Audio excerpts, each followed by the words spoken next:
कहानी को पूरा समझने के लिए कहानी के पिछले सभी भागों को ज़रूर देखें। उसका लिंक मैं आपको डिस्क्रिप्शन बॉक्स में दे दूंगी और साथ में कमेंट बॉक्स में पिन भी कर दूंगी, तो आप लोग वहां से भी जाकर देख सकते हैं। अभी प्रांस बोल ही रहा था कि अचानक से ही उसकी आंखों के सामने धुंधलापन छाने लगा और उसे अपने कंधे पर जोरों से दर्द महसूस हुआ। उसने पलटकर पीछे की तरफ देखा जहां पर प्रलय खड़ा था। प्रलय उसे देखते हुए बोला, आई एम सो सॉरी बेटा, लेकिन मेरे पास और कोई ऑप्शन नहीं था। प्रांस ने गुस्से भरी नज़रों से प्रलय को देखा और बोला, अगर मेरी पंखों को कुछ हुआ तो मैं आपको माफ़ नहीं करूँगा दादा। I am just gonna hate you. प्रलय उसे देखते हुए बोला, तुम्हारी पंखों को मैं कुछ नहीं होने दूंगा, आई प्रॉमिस, उसे कुछ नहीं होगा।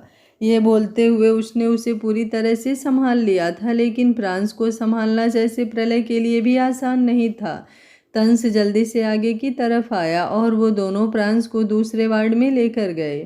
प्रांस को बेहोशी का इंजेक्शन दिया गया था और वो भी हाई डोज, जिससे अब उसे कुछ घंटे होश नहीं आने वाला था। लेकिन सबको राहत इस बात की थी कि पंखुड़ी ने रिस्पॉन्ड कर दिया था, जो कि बहुत ज़्यादा ज़रूरी था, और डॉक्टर के कहने के हिसाब से अगले आधे एक घंटे में उसे होश भी आ जाने वाला था। अब बस सबको पंखुड़ी के होश में आने का इंतजार था ताकि वही अपने प्रांस को संभाल ले। एक वही थी जो अपने खट्टा नींबू को संभाल सकती थी, बाकी सबके बस की बात नहीं थी उसे संभालना। जिस तरह से उसने डॉक्टर पर अटैक किया था, डॉक्टर को कुछ भी हो सकता था, उनका पूरा चेहरा बिगड़ सकता था। वहीं दूसरी तरफ राणा मेंशन आश्रय अपने रूम में आया और रूम में आते ही उसकी नज़र पंक्ति पर गई, जो बेड के पास खड़ी थी। उसे देखते हुए आश्रय के चेहरे पर मिक्स्ड एक्सप्रेशन थे। वहीं पंक्ति उसकी तरफ देखकर हल्का सा मुस्कुराई और बोली, मैं आपका इंतज़ार कर रही थी आश्रय जी। ये बोलते हुए वो थोड़ा सा आगे आकर खड़ी हुई। वहीं आश्रय भी अब उसके सामने खड़ा था। पंक्ति उसकी तरफ देखते हुए बोली, मैं यहाँ से जा रही हूँ आश्रय जी। आश्रय की आईब्रो ऊपर की तरफ उठ गई। पंक्ति मुस्कुराते हुए बोली, मुझे समझ में आ गया है कि इस शादी का कोई मतलब नहीं है, लेकिन आप फिक्र मत कीजिए, कोई आपको कुछ नहीं कहेगा, क्योंकि मैं सबको यही कहकर जाऊंगी कि मैं यहाँ से अपनी मर्जी से जा रही हूँ। आपने मुझे कुछ नहीं कहा है, और इस बात की भी फिक्र मत कीजिएगा कि जिंदल फैमिली में से कोई आपको कुछ कहेगा, क्योंकि मैं जिल्दन मेंशन वापस नहीं जाऊंगी। उसकी बात सुनते हुए आश्रय के चेहरे पर हैरानी भरे एक्सप्रेशन थे, लेकिन अब अचानक से ही वो हंसने लगा और उसे हंसते हुए देखकर पंक्ति को समझ नहीं आ रहा था कि वो हंस क्यों रहा है। आश्रय ने तालियां बजाते हुए कहा, ग्रेट परफॉर्मेंस पंक्ति जिंदल, रियली तुमने तो मुझे सच में काफ़ी इम्प्रेस कर दिया। आई मीन कहाँ से सीखी है तुमने एक्टिंग? प्लीज़ मुझे ज़रा उनका कॉन्टेक्ट इन्फॉर्मेशन दो ना, मुझे भी एक आध कोर्स करना पड़ेगा ऐसी एक्टिंग स्किल सीखने के लिए। मतलब कर कैसे लेती हो तुम? उसकी बात सुनते हुए पंक्ति बस हैरानी से उसकी तरफ देख रही थी। आश्रय मुस्कुराया और बोला, अब तुमने कल तक सब कुछ करके देख लिया, मुझे ड्रिंक देकर देख ली, खुद भी नशे में होने का ड्रामा कर लिया, सुसाइड अटेम्प्ट कर लिया।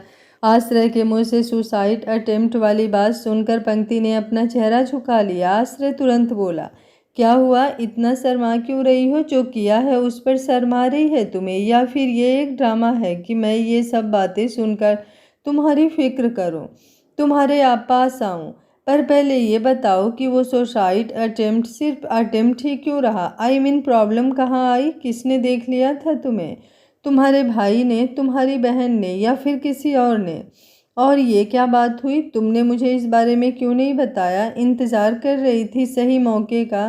विल डिज़न चाहे जो मर्जी हो, लेकिन मुझे इन सब चीज़ों में कोई इंटरेस्ट नहीं। तुम जियो या मरो, आई रियली डोंट केयर। और रही बात यहाँ से जाने की, तुम यहाँ पर आ तो गई हो, लेकिन अब तुम्हारा यहाँ से जाना इतना आसान नहीं होगा। पंक्ति हैरानी से उसकी तरफ देखने लगी। आश्रय मुस्कुराया और बोला, बहुत अच्छी तरह से जानता हूँ मैं कि तुम्हारे दिमाग में क्या चल रहा है। सबके सामने महानता की मूरत बनना चाहती हो तुम, सबको ये दिखाना चाहती हो कि कैसे मैं तुम्हारे करीब आया। हालांकि वो सब प्लान तुम्हारा था, लेकिन हम दोनों के बीच वो सब कुछ हुआ तो है ही ना। और उसके बाद तुमने अपनी ज़िंदगी का बलिदान देते हुए सब कुछ बर्दाश्त किया और मेरी ज़िंदगी से हमेशा के लिए चली गई ताकि मुझे कोई प्रॉब्लम ना हो। पर सॉरी मिस पंक्ति जिंदल, ऐसा तो मैं होने नहीं दूंगा। तुम महानता की मूर्त बनना चाहती हो, लेकिन मैं तुम्हें ये नहीं करने दूंगा। बिकॉज मैं तुम्हें यहीं पर रखूंगा। सुसाइड अटेम्प्ट किया था ना तुमने? अगर जीते जी मैंने तुम्हारी जिंदगी नरक ना बना दी तो मैं भी आश्रय राणा नहीं।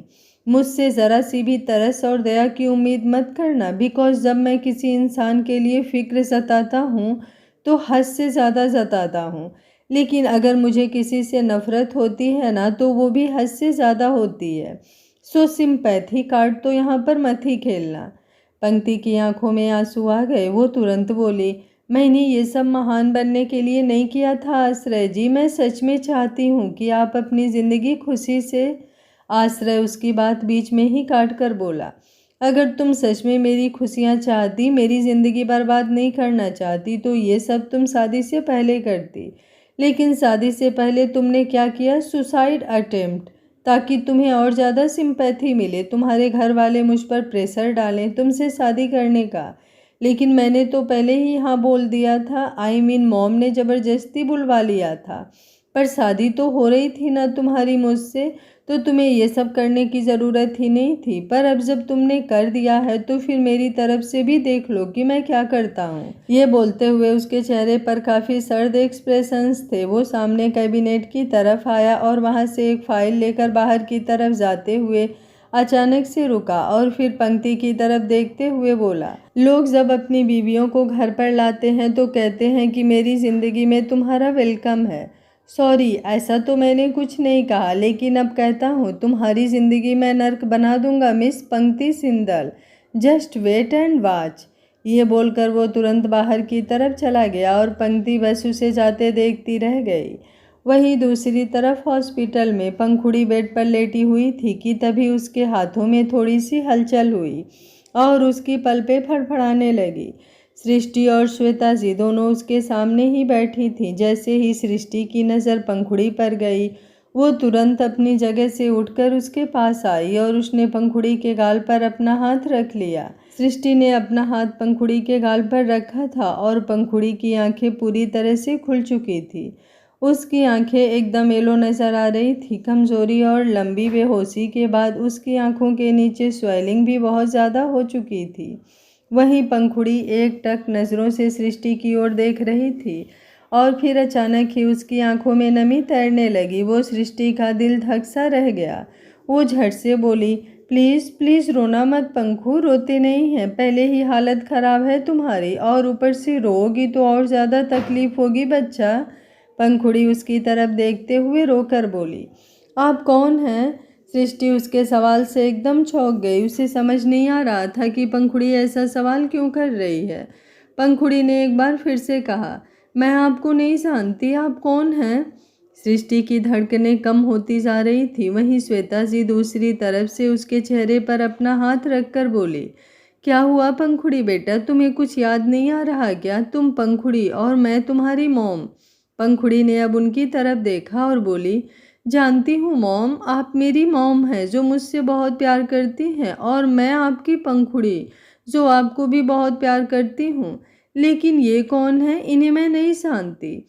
इन्हें कहिए ना प्लीज़ यहाँ से चली जाएं, क्योंकि मुझे इनसे कोई बात नहीं करनी। मुझे अनजान लोगों से बात नहीं करनी है मॉम, जो बोलते हैं कि वो हमें बहुत प्यार करते हैं लेकिन हमसे प्यार नहीं करते। वो लोग झूठ होते हैं, धोखा देते हैं। मुझे ऐसे लोगों से कोई बात नहीं करनी मॉम। ये बोलते हुए वो बहुत ज़्यादा रोने लगी थी और उसकी बातें सुनकर ही सृष्टि को अंदाज़ा हो रहा था कि उसका दिल किस कदर टूट चुका है। वो जल्दी से बोली, तुम मुझे गलत समझ रही हो पंखुड़ी बेटा, मैं तुमसे सच में बहुत प्यार करती हूँ बच्चा। कहा था ना मैंने तुमसे कि मेरे 3 बच्चे हैं, लेकिन उनसे ज़्यादा प्यार मैं।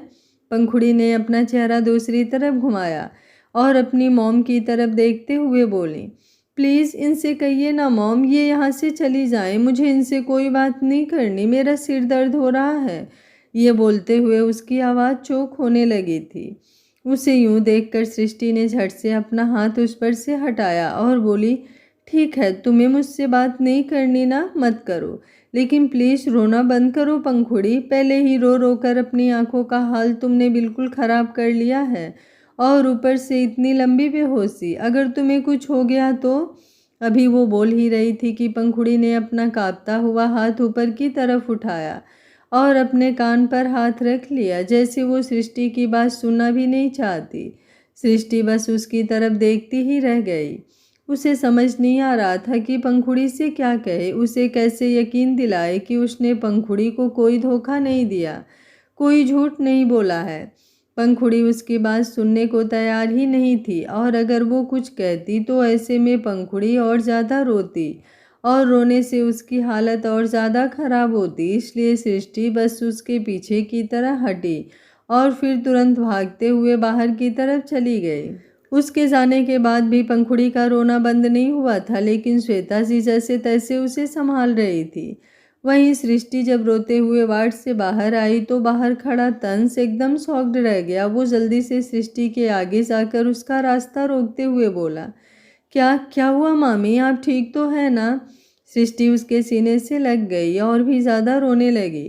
तंस को भी बेचैनी सी होने लगी थी। वो बेशक से प्राण से जितना मर्जी पंगा ले, लेकिन उसे इस हालत में देखना उसकी भी बर्दाश्त से बाहर था। सृष्टि रोते हुए बोली, पंखुड़ी को होश आ गया तंस? उसकी बात सुनकर तंस मुस्कुराया और बोला, तो इसमें रोने की क्या बात है मामी, ये तो अच्छी बात है ना। भाभी को होश आ गया, बस अब जल्दी से बड़े भाई को भी होश आ जाए तो सब ठीक हो जाएगा। सृष्टि रोते हुए बोली, कुछ ठीक नहीं होगा तंस, कुछ भी ठीक नहीं होगा। तंस को उसकी बातें कुछ समझ में नहीं आ रही थी, लेकिन फिलहाल वो बस किसी तरह सृष्टि को संभालने की कोशिश कर रहा था। वहीं दूसरी तरफ प्रलय प्रांस के सामने खड़ा था। प्रांस इस वक्त बेहोश था। उसे जो इंजेक्शन लगा था उसके बाद उसे होश आने में तकरीबन 2-3 घंटे लगने वाले थे, लेकिन अभी तो मुश्किल से आधा पौन घंटा बीता था कि प्रांस की पलकें फड़फड़ाई और फिर एक झटके से उसने अपनी आंखें खोल दी। उसने अपनी आंखें खोलते ही अपने हाथों को बेड शीट पर कस दिया था। एक पल के अंदर ही उसकी आंखों के सामने वो सारा नज़ारा घूम गया था जो उसके बेहोश होने के वक्त उसकी आंखों के सामने चल रहा था। वो तुरंत अपनी जगह पर उठकर बैठा। प्रलय जल्दी से उसके पास आया और बोला, प्लीज़ अपनी जगह से मत उठना प्रांस, इस वक्त तुम्हें रेस्ट की ज़रूरत है, तुम ठीक नहीं हो। प्रांस ने गुस्से से प्रलय की तरफ देखते हुए कहा, ओह रियली डैड, मैं ठीक नहीं हूँ? क्यों, मुझे क्या हुआ है? मर तो नहीं रहा मैं। जहाँ तक मैं खुद को महसूस कर सकता हूँ जिंदा तो हूँ मैं, हूँ ना या फिर नहीं हूँ?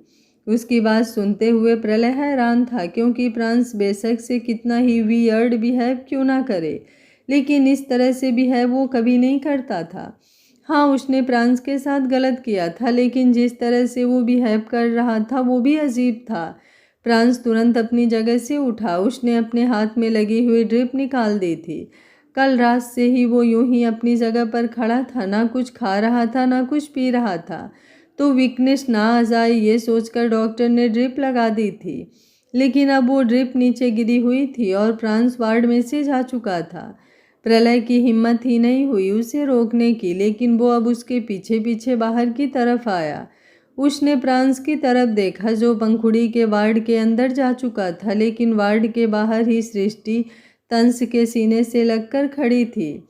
वहीं सृष्टि ने जैसे ही प्रलय को देखा वो भागते हुए उसके पास आई और उसके सीने से लगकर रोने लगी। रोते रोते ही उसने प्रलय को बता दिया था कि पंखुड़ी सृष्टि से बात नहीं करना चाहती। वहीं दूसरी तरफ प्रांस जैसे ही पंखुड़ी के वार्ड का दरवाज़ा खोलकर अंदर की तरफ आया, अंदर आते ही उसकी नज़रें पंखुड़ी पर गई जो बेड पर लेटी हुई थी और श्वेता जी प्यार से उसकी तरफ देख रही थी। दरवाज़ा खुलने की आवाज़ सुनकर पंखुड़ी ने अपनी नज़रें सामने दरवाजे पर डाली। प्रांस को देखकर एक पल के लिए उसका दिल धक सा रह गया। वहीं प्रांस उसके करीब आया। उसके कदम इस वक्त बेहद धीमे धीमे चल रहे थे।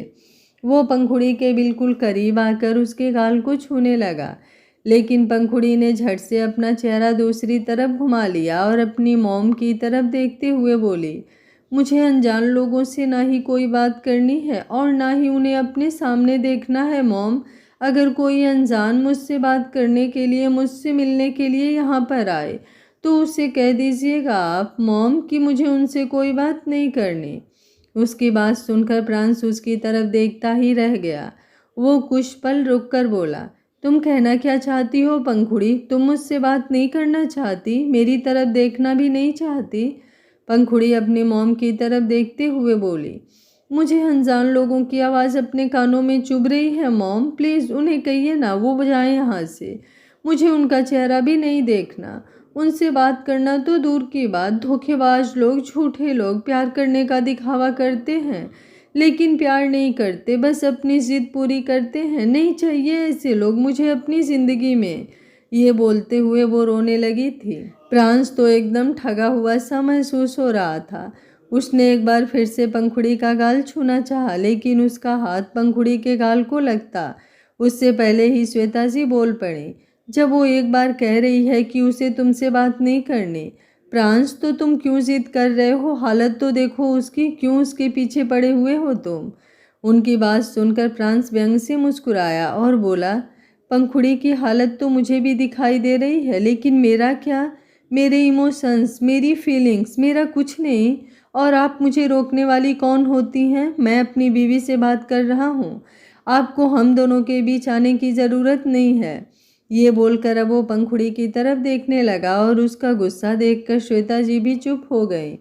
प्रांस पंखुड़ी की तरफ देखते हुए बोला, मेरी तरफ देखो पंखु, मुझे तुमसे कुछ। उसकी बात पूरी होती उससे पहले ही पंखुड़ी अपनी जगह से उठने की कोशिश करने लगी। उसे बिस्तर से उठते हुए देख श्वेता जी हैरान रह गई। वो तुरंत उसे कंधों से पकड़ते हुए बोली, क्या कर रही हो तुम पंखुड़ी? तुम उठ नहीं सकती हो। पंखुड़ी रोते हुए बोली, मुझे यहाँ पर नहीं रुकना मॉम, मुझे घर जाना है। प्लीज़ मुझे घर ले चलिए ना, मुझे कुछ नहीं होगा, मुझे नहीं ज़रूरत इन सब चीज़ों की। प्लीज़ मुझे घर ले चलिए मॉम। प्रांस ने अचानक से ही उसका हाथ कसकर पकड़ लिया और बोला, अगर तुम्हें लगता है कि तुम मुझसे बात किए बिना घर भी चली जाओगी तो तुम गलत सोच रही हो पंखुड़ी। उसके मुंह से अपना नाम सुनकर ही पंखुड़ी को और भी ज़्यादा रोना आने लगा था। वहीं प्रांस का हाथ पंखुड़ी पर लगातार कस रहा था और पंखुड़ी उससे अपना हाथ छुड़ाने की कोशिश कर रही थी। उसने अब नज़रें घुमाकर प्रांस की तरफ देखा। इस वक्त दोनों ही एक ही आग में जल रहे थे। एक अपने प्यार के लिए तड़प रहा था तो दूसरे को ऐसा लग रहा था कि उसने प्यार नहीं उसे धोखा दिया है, उसके साथ छलावा किया है। उन दोनों की आंखें इस वक्त बेहद गहरी लाल थीं। वो पंखुड़ी की तरफ देखते हुए बोला, तुम्हें मुझसे बात करनी पड़ेगी। पंखुड़ी भी उसकी आंखों में आंखें डालकर बोली, मुझे आपसे बात नहीं करनी। प्रांस व्यंग से मुस्कुराया और बोला, मैं वही हूँ जिससे बात करने के लिए तुम तड़पती थी, और जब मुझे तुमसे प्यार हो गया तो तुम मेरे साथ इस तरह से कर रही हो। मतलब गलती तो मेरी ही है जो मैंने तुम्हें प्यार किया। पंखुड़ी रोते हुए बोली, आपने कहा मुझसे प्यार किया? आपने तो मुझे धोखा दिया है। प्यार तो आप किसी और से करते हैं। प्रांस व्यंग से बोला, सच में तुम्हें ऐसा लगता है कि मैं तुमसे प्यार नहीं करता? पंखुड़ी उसके सवाल पर कोई जवाब नहीं दे रही थी, बस उसकी तरफ देख रही थी। प्रांस एक बार फिर से बोला, मुझे जवाब दो पंखुड़ी, क्या सच में तुम्हें ऐसा लगता है कि मैं तुमसे प्यार नहीं करता? पंखुड़ी बिना किसी एक्सप्रेशन के बोली, मुझे आपसे जो कहना था मैंने कह दिया, अब मुझे आपसे कुछ नहीं कहना। मेरा हाथ छोड़ दीजिए, मुझे दर्द हो रहा है। प्रांस एक बार फिर से हल्का सा मुस्कुराया, लेकिन उसकी मुस्कुराहट में भी दर्द झलक रहा था। वो एक बार फिर से बोला, ठीक है, मत दो मेरे सवालों का जवाब, बस इतना बता दो कि तुम्हें मुझसे बात करनी है या नहीं। पंखुड़ी ने उसका सवाल सुना और अपना सरनामे हिला दिया। जैसे ही उसने अपना सरनामे हिलाया, प्रांस ने एक झटके से उसका हाथ छोड़ दिया और बोला, तुम्हें जहाँ जाना है अब तुम जा सकती हो। जिसे मुझ पर यकीन नहीं, मुझे भी खुद को उसके सामने प्रूव करने की कोई ज़रूरत नहीं है। तुम कहती हो कि तुम मुझसे प्यार करती हो, लेकिन प्यार करना तो तुम्हें आता ही नहीं पंखुड़ी। प्यार में सबसे पहली चीज़ होती है यकीन, और अगर तुम्हें मुझ पर यकीन ही नहीं तो कैसा प्यार? मेरी तरफ से फ्री हो तुम। आई होप जल्दी ही रिकवर कर जाओ तुम। ये बोलकर वो पीछे की तरफ हटा और फिर तुरंत वहाँ से चला गया। पंखुड़ी का दिल धक सा रह गया। कुछ पल तो वो यूं ही दरवाजे की तरफ देखती रह गई। उसने अपने पलकें भी नहीं झपकाई और श्वेता जी भी बस ये सब देखती ही रह गईं। पंखुड़ी की आंखों से आंसू एक बार फिर से बहने लगे थे। उन्होंने जल्दी से पंखुड़ी को संभाला और अपने सीने से लगाते हुए बोली, रो मत मेरी बच्ची, तुम्हारी आंखें खराब हो जाएंगी। पंखुड़ी, क्यों बार बार रोए जा रही हो तुम? जो होगा देखा जाएगा ना। तुम बात कर लेना प्राण से, जब तुम्हारी तबीयत सही हो जाएगी तब तुम। उनकी बात पूरी होती उससे पहले ही पंखुड़ी उनसे लिपटते हुए बोली, मुझे किसी से बात नहीं करनी है मॉम, मुझे किसी से भी बात नहीं करनी है। प्लीज़ किसी को मेरे भी पास मत आने दीजिएगा, वरना मैं चली जाऊंगी यहाँ से बहुत दूर, आपको भी छोड़कर चली जाऊंगी। और इस बार मेरा सिर्फ एक्सीडेंट नहीं होगा, मैं मर जाऊंगी। उसकी बात सुनते हुए श्वेता जी का दिल धक सा रह गया। वो ऐसे कैसे पंखुड़ी की इन बातों को सुन सकती थी? उनका कलेजा फटने को हो रहा था। इसलिए उन्होंने सोच लिया था कि जब तक पंखुड़ी पूरी तरह से ठीक नहीं हो जाती तब तक वो राणा फैमिली को उससे दूर रहने के लिए ही कहेंगी। वहीं दूसरी तरफ प्रलय जो सृष्टि को संभाल रहा था, जब उसने प्रांस को पंखुड़ी के वार्ड से बाहर निकलते हुए देखा तो वो शॉक्ड रह गया। उसने सृष्टि पर अपनी पकड़ ढीली की तो सृष्टि ने भी पलटकर पीछे की तरफ देखा। तब तक प्रांस उन लोगों के बिल्कुल करीब पहुंच चुका था, लेकिन वो प्रांस से कुछ कहती या कुछ पूछती उससे पहले ही प्रांस गुस्से से लाल होते हुए बाहर की तरफ चला गया। प्रलय सृष्टि की तरफ देखते हुए बोला, तुम रुको, मैं अभी आता हूँ। ये बोलकर वो जल्दी से उसके पीछे पीछे आया, लेकिन वो प्रांस को रोकता उससे पहले ही प्रांस गाड़ी में बैठकर वहाँ से निकल गया। प्रलय एकदम दंग रह गया, क्योंकि अभी तक तो प्रांस एक पल भी पंखुड़ी से दूर नहीं जा रहा था। उसने पंखुड़ी पर से अपनी नज़रें तक नहीं हटाई थी और अब वो उसे यूं अकेला छोड़कर चला गया तो उसे कुछ समझ ही नहीं आ रहा था क्यों। वहीं सृष्टि तुरंत वार्ड के अंदर आई और उसने पंखुड़ी को देखा जो श्वेता जी के सीने से लगकर रोए जा रही थी। वो उसके करीब जाने लगी, लेकिन श्वेता जी ने इशारे से उसे रोक दिया तो सृष्टि बस अपनी जगह पर खड़ी रह गई। वहीं दूसरी तरफ राणा मेंशन आश्रय की गाड़ी पार्किंग एरिया में आकर रुकी और वो गाड़ी से निकलकर अंदर की तरफ आया। जैसे ही वो अंदर आया, रागिनी उसे रोकते हुए बोली, तुम अकेले? पंक्ति कहाँ है? उसका सवाल सुनकर आश्रय हैरान हुआ। वो झट से बोला, पंक्ति? मुझे क्या पता वो कहाँ है, वो अपने रूम में होगी। रागिनी परेशान होते हुए बोली, क्या वो अपने रूम में होगी? पर वो तो अपने रूम में नहीं है। मैं थोड़ी देर पहले ही तुम्हारे रूम में गई थी, लेकिन वहाँ पर तो पंक्ति नहीं थी। उसकी बात सुनते हुए आश्रय का दिमाग ठनका। जब वो कुछ वक्त पहले अपने रूम में गया था तो पंक्ति ने उसे कहा था कि वो ये घर छोड़कर चली जाएगी और आश्रय ने उसे साफ साफ मना भी किया था और उसे धमकी भी दी थी, लेकिन फिर भी पंक्ति ने उसकी बात नहीं सुनी और घर से बाहर चली गई। उसका चेहरा गुस्से से कांपने लगा था। वो दांत पीसते हुए बोला, इस लड़की की हिम्मत भी कैसे हुई मुझे चैलेंज करने की? लगता है इसे दिखाना ही पड़ेगा कि आखिर आश्रय राणा चीज क्या है। ये बोलकर वो तुरंत बाहर निकल गया। रागिनी ने उसे रोकने की कोशिश की, लेकिन वो उसके पीछे पीछे बाहर आती उससे पहले ही आश्रय अपनी गाड़ी में बैठकर वहां से निकल चुका था। रागिनी ने अपने माथे पर अपना हाथ रख लिया। उसे समझ नहीं आ रहा था कि अब वो क्या ही करे। वो सृष्टि को अभी कॉल भी नहीं कर सकती थी, क्योंकि एक सृष्टि ही थी जो आश्रय को संभाल सकती थी, लेकिन फिलहाल वो सृष्टि को डिस्टर्ब तो बिल्कुल नहीं कर सकती थी और नताशा भी वहाँ पर मौजूद नहीं थी। वो खाना लेकर हॉस्पिटल में गई थी। सुबह और दोपहर का लंच बॉक्स भरा हुआ ही घर वापस आ चुका था और अब एक बार फिर से इस उम्मीद से कि शायद अब सब लोग खाना खा ले, नताशा खाना लेकर हॉस्पिटल गई थी। वहीं दूसरी तरफ प्रांस इस वक्त एक बार में बैठा था और बेहिसाब ड्रिंक कर रहा था। उसके एक हाथ में जलती हुई सिगरेट थी तो दूसरे हाथ में वाइन का गिलास। उसकी आंखें एकदम गहरी लाल नजर आ रही थी, जिससे साफ पता चल रहा था कि अब तक वो बहुत ज़्यादा ड्रिंक कर चुका है।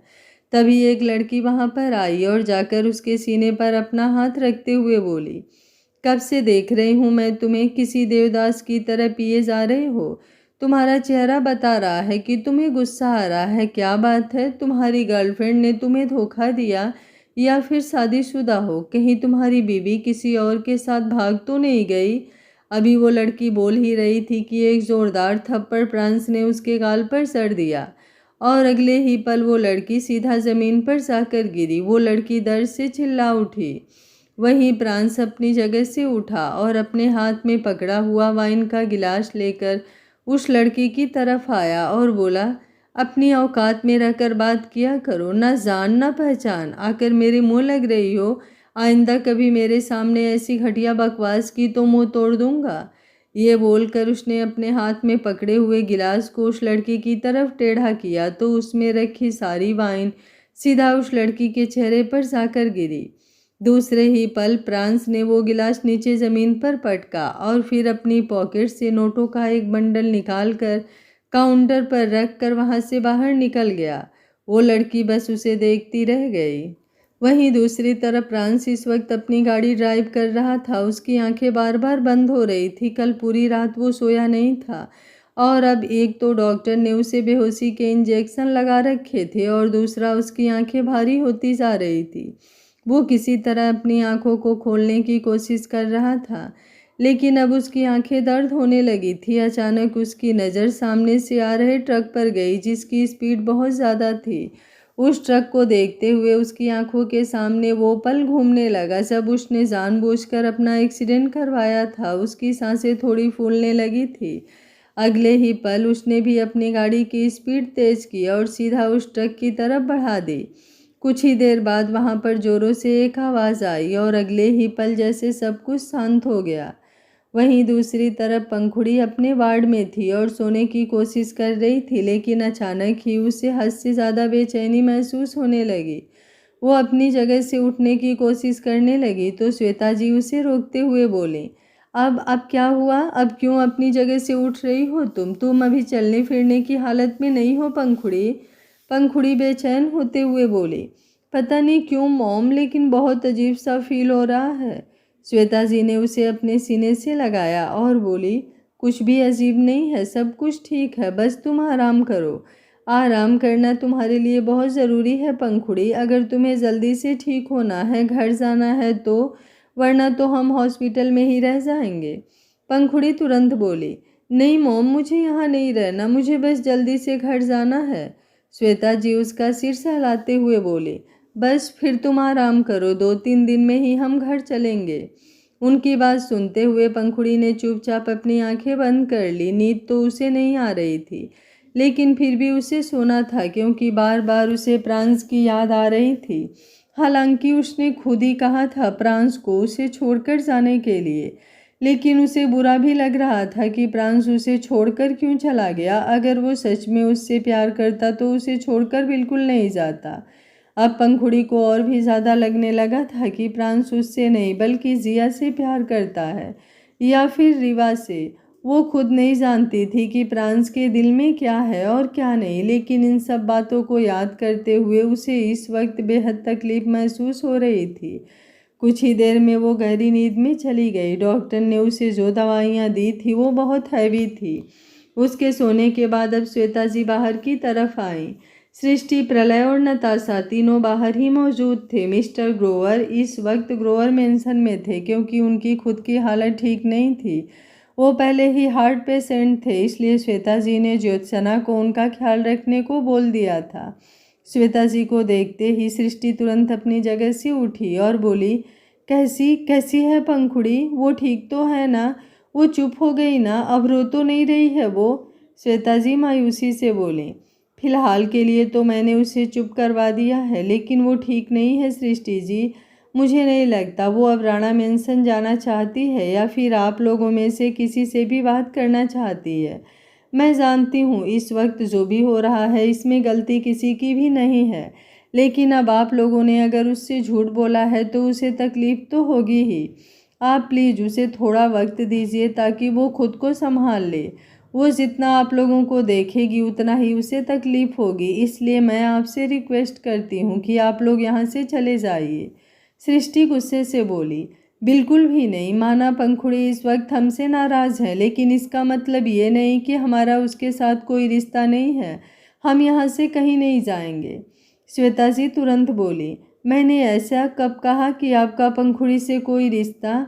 उनकी बात पूरी होती उससे पहले ही सृष्टि बोली, आपको जो कहना था मैंने सुन लिया और मैंने जो कहना था वो भी आपको सुनाई दे गया होगा। पंखुड़ी मुझसे बात नहीं करना चाहती, मुझसे नहीं मिलना चाहती, इट्स ओके। मैं नहीं जाऊंगी उसके पास, लेकिन आप मुझे हॉस्पिटल से जाने के लिए नहीं कह सकती। ये बोलकर वो वापस अपनी जगह पर जाकर बैठ गई। श्वेता जी बस उसकी तरफ देखती रह गई। इतना तो वो समझ चुकी थी कि राणा फैमिली में से कोई भी कम जिद्दी नहीं है, और अब तो उनकी बेटी भी ग्रोवर से राणा हो चुकी है, तो वो कौन सा कम जिद्दी होगी। जिंदल मेंशन। परीक्षा और तनिष्क अभी अभी हॉस्पिटल से वापस लौटे थे, क्योंकि परीक्षा पंखुड़ी से मिलना चाहती थी, लेकिन पंखुड़ी उससे मिली ज़रूर, पर उसने परीक्षा से कोई बात नहीं की, बस चुपचाप बिस्तर पर लेटी रही।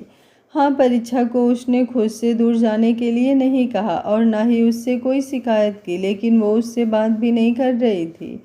परीक्षा उसका गुस्सा समझ रही थी, बस उसे जल्दी से ठीक होने का बोलकर वो उसके वार्ड से बाहर निकल गई।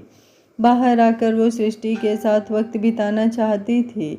इस वक्त सृष्टि भी थोड़ा कमज़ोर महसूस कर रही थी, तो वो उसके साथ रहना चाहती थी, लेकिन सृष्टि ने तनिष्क को उसे घर ले जाने को बोल दिया। वो उन दोनों के स्पेशल मोमेंट्स को बिल्कुल ख़राब नहीं करना चाहती थी।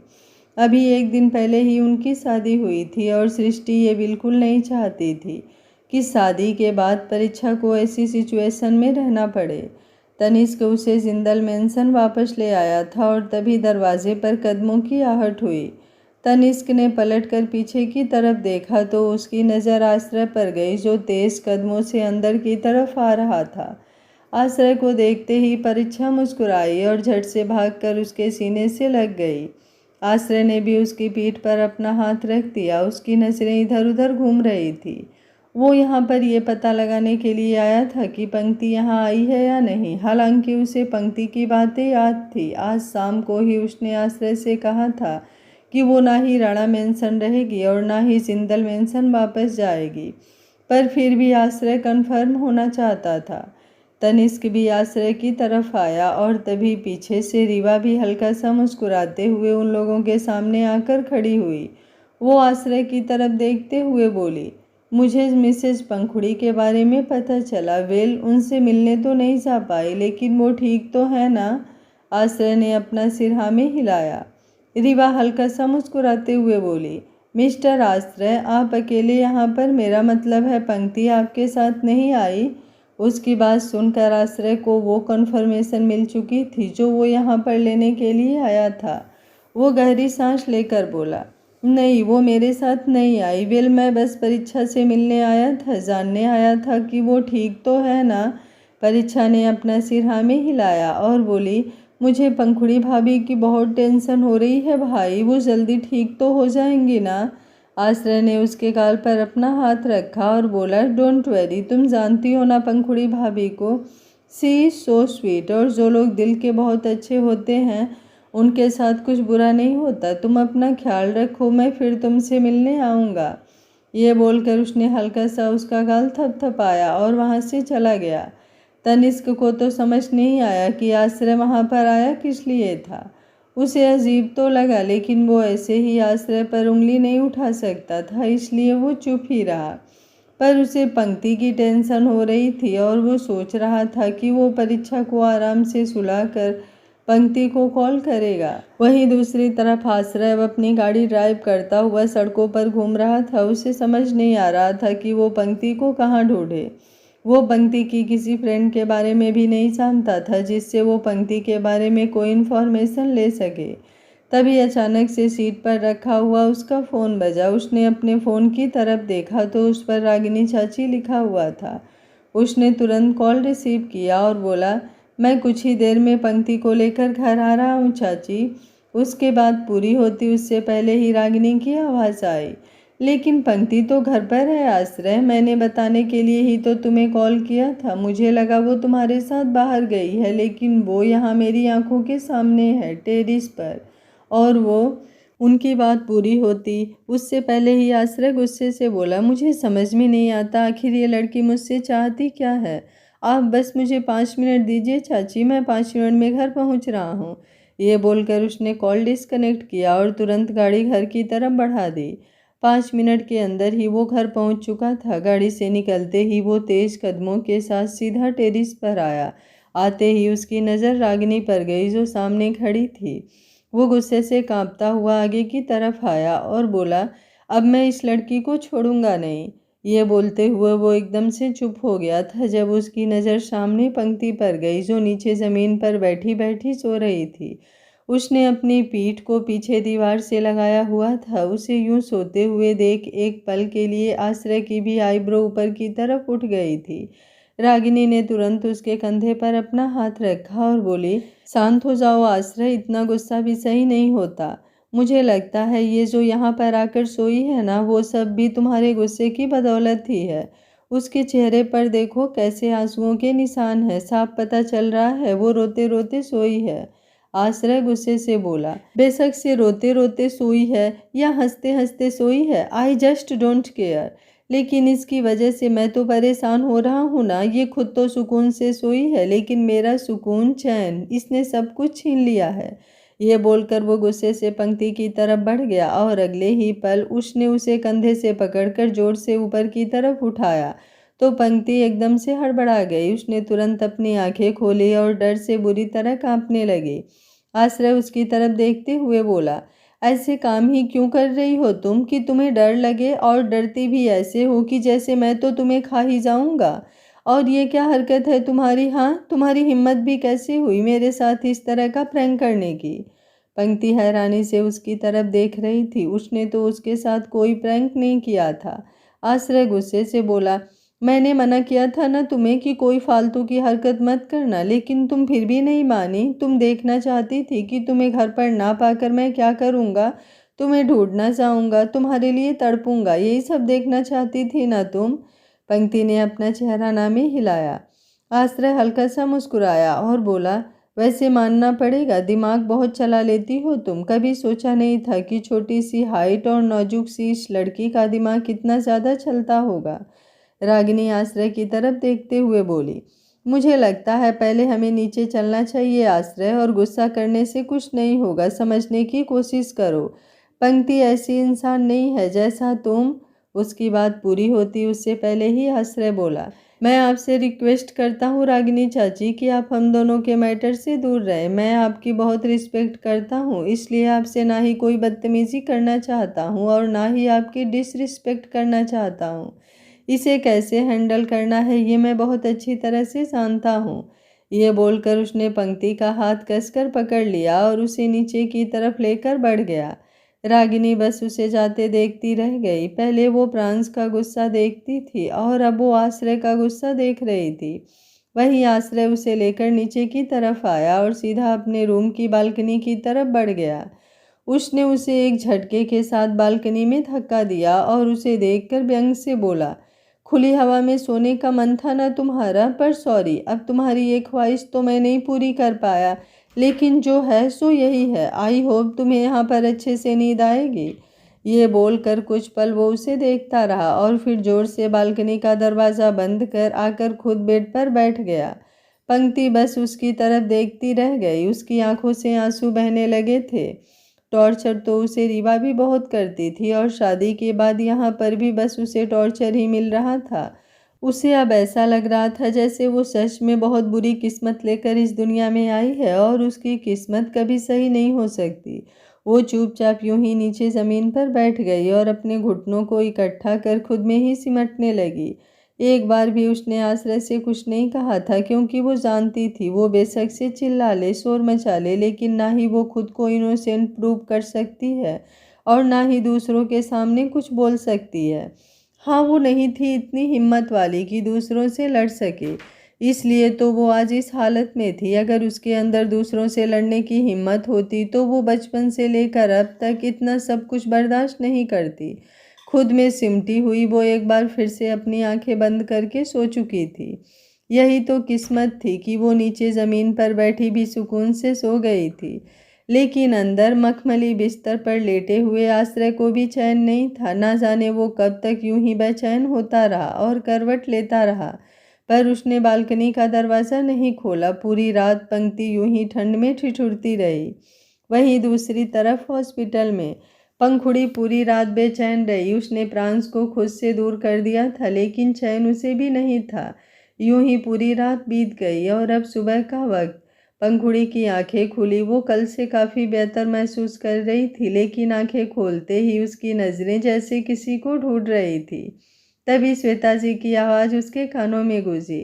क्या हुआ? किसे ढूंढ रही हो तुम? ये बोलते हुए वो वॉशरूम से बाहर की तरफ आई। पंखुड़ी हल्का सा मुस्कुराकर अपना सरनामे हिलाते हुए बोली, किसी को भी नहीं, बस आपको ही देख रही थी मॉम। श्वेता जी मुस्कुराई और फिर उसके गाल पर अपना हाथ रखकर बोली, अब तुम कैसा फील कर रही हो बच्चा? पंखुड़ी हल्का सा मुस्कुराकर बोली, पहले से काफ़ी अच्छा फील कर रही हूँ। अभी वो बोल ही रही थी कि तभी उसकी नज़र सृष्टि पर गई, जो दरवाजे पर खड़ी थी। उसे देखते हुए उसने मुंह बनाया और अगले ही पल अपना चेहरा घुमा लिया। सृष्टि गुस्से से उसे देखते हुए अंदर की तरफ आई और बोली, मेरे सामने ज़्यादा ड्रामा मत करना। अगर प्यार कर सकती हूँ ना, तो प्यार से जो सिर पर चढ़ाया है ना, नीचे उतारने में भी 1 मिनट नहीं लगाऊंगी मैं। पंखुड़ी की आंखों में आंसू आ गए। वो श्वेता जी की तरफ देखते हुए बोली, मुझे इनसे बात नहीं करनी है मॉम। श्वेता जी कुछ कहती उससे पहले ही सृष्टि ने श्वेता जी की तरफ देखा और बोली, आप तो मुझे कुछ भी मत कहिएगा, वरना ये तो 1 मिनट में मेरी साइड हो जाएगी। आपको मुझसे दुश्मनी थोड़ी महंगी पड़ जाएगी। श्वेता जी उसका गुस्सा देखकर ही एकदम से चुप हो गई। पंखुड़ी ने तुरंत कहा, मेरी मॉम से ऐसे बात मत कीजिए। सृष्टि गुस्से से बोली, अब तुम मुझे सिखाओगी मुझे कैसे बात करनी है और कैसे नहीं?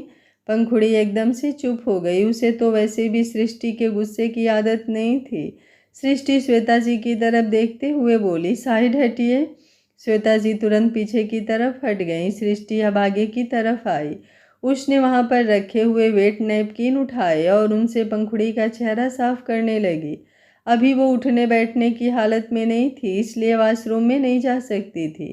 कम से कम आज शाम तक तो बिल्कुल भी नहीं। इसलिए वो उसे वहीं पर थोड़ा फ्रेश फील करवाने के लिए उसका चेहरा और उसके हाथ पैर साफ कर रही थी। श्वेता जी हल्का हल्का मुस्कुरा रही थी। अभी तक पंखुड़ी नखरे दिखा रही थी, लेकिन अब कैसे वो सृष्टि के सामने बिल्कुल भीगी बिल्ली बन गई थी। वो तुरंत बोली, मैं पंखुड़ी के लिए चाय ले आती हूँ। सृष्टि ने उनकी तरफ देखा और बोली, रहने दीजिए, मैंने पहले ही मंगवा ली है। ये बोलकर उसने पंखुड़ी का बेड एडजस्ट करना शुरू कर दिया ताकि वो उसे चाय पिला सके। पंखुड़ी ने दरवाजे की तरफ देखा। उसे लग रहा था शायद प्रांस उसके लिए चाय लेकर आएगा, लेकिन प्रांस नहीं बल्कि तंस उसके लिए चाय का कप लेकर आया। साथ में बिस्किट्स भी थे।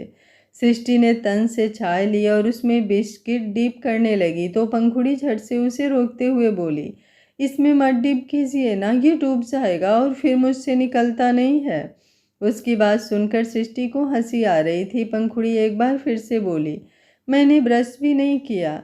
ये बोलते हुए अचानक उसकी आंखों के सामने प्रांस का चेहरा भी घूम गया, जिससे वो कहती थी कि उसने ब्रश नहीं किया और सामने से प्रांस उसे किस करने लगता था।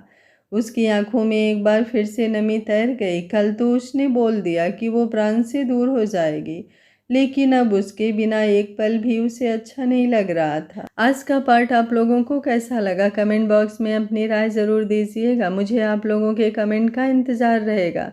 अगर कहानी अच्छी लग रही है तो एक लाइक करना बिल्कुल मत भूलिएगा और चैनल को सब्सक्राइब भी कर लीजिएगा ऐसी प्यारी प्यारी और इंटरेस्टिंग कहानियाँ देखने के लिए। Thank you for watching. मिलते हैं कहानी के अगले भाग में।